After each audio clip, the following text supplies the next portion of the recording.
প্রথমত দেখেন আমাদের তো চেষ্টা থাকে টপ অর্ডার ব্যাটার হিসেবে রান করার জন্য। সো সুপ্তাপুর আমি মোটামুটি প্রথম 3টা ম্যাচ আমি কনসিস্টেন্ট ছিলাম, সুপ্তাপুর কন্টিনিউয়াসলি কনসিস্টেন্ট ছিল, হয়তো বা আরেকটু বেটার করলে সে হয়তো বা প্লেয়ার অফ দ্য টুর্নামেন্ট হতে পারতো। তো টিমের জন্য এটা ভালো এবং ইন্ডিভিজুয়ালি ব্যাটাররা রান করতেছে এবং টপ চার্টে আসতেছে এবং বলবো হাইলাইটেড হচ্ছে, এটা আমাদের টিমের জন্য অনেক ভালো। উইন্ডিজ ম্যাচের দিকে নিশ্চয়ই চোখ রেখেছিলেন, ওই মোমেন্টামের মানে অভিজ্ঞতাগুলো যদি একটু শেয়ার করতেন।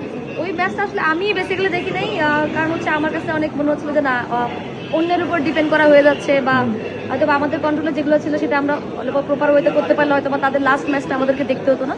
বাট মনে এতটুকু বিশ্বাস ছিল যে না, যদি সবকিছু ঠিকঠাক থাকে, তাদের যে চেজেবল যে টার্গেটটা ছিল হিউজ ছিল, বাট স্টিল তারা যেভাবে করেছে, আল্লাহ আসলে কপালে না রাখলে হয়তো হয়তো না। প্রাথমিক লক্ষ্যটা তো অর্জন হলো, সামনে লক্ষ্য বা উদ্দেশ্য বা কিভাবে প্রিপারেশন নিতে চান? প্রথমত আমার যেটা ফিল হয় কি যে কোয়ালিফাই করাটা সব থেকে বড় ইম্পর্টেন্ট ছিল, এবং এখন আমাদের দায়িত্ব, যেহেতু আমাদের হাতে সময় আছে, কিভাবে আমাদের ওয়ার্ল্ড কাপে আরো বেটার ওয়েতে প্রিপারেশন নিয়ে যাওয়া যায়, এবং সেই জন্য যা যা করা উচিত ক্রিকেট বোর্ড অলরেডি সেটা নিয়ে চিন্তা করছে, এবং প্লেয়াররা ইন্ডিভিজুয়ালি এই টুর্নামেন্ট শেষ করে নিজেদেরকে অ্যাসেস করার একটা বড় সুযোগ।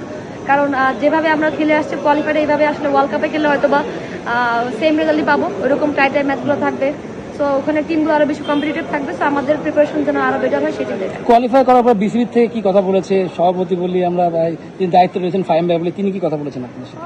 স্যার প্রথমে আমার সাথে ফাহিম স্যার কথা যখন হয় তখন উনি বললেন যে দেখো, কত কিছু অনেক কিছু তোমরা করেছো, অনেক কষ্ট করেছো, যার জন্য এটা পেয়েছো, বাট এটাকে আসলে এই একদিনই তোমরা এনজয় করো এখন এই বিষয়টা, বাট নেক্সট ডে থেকে যেন তোমাদের মাথায় এটা পরিকল্পনা আসে যে তোমাদের ওয়ার্ল্ড কাপে বেটার করতে হবে। সো সেটার জন্য টিম ওয়াইজ তোমরা কিভাবে পরিকল্পনা করবে সেটা তোমাদের উপর ডিপেন্ড করে। যদি আপনার নিজের পারফরমেন্সটা অসাধারণ ছিল, 3জন সেরা রান গেটারের মধ্যে একজন আপনি, তো বিশ্বকাপেও এই ধারাবাহিকতা অব্যাহত রাখলে চেষ্টা তো থাকে। দেখেন আমি বলবো যে লাস্ট 2টা ম্যাচ হয়তো বা আমি একটু বেটার রান করতে পারলে ভালো হইতো, টিমের জন্য প্রেশার কম হতো, হয়তো বা এরকম সিচুয়েশন ক্রিয়েট হতো না।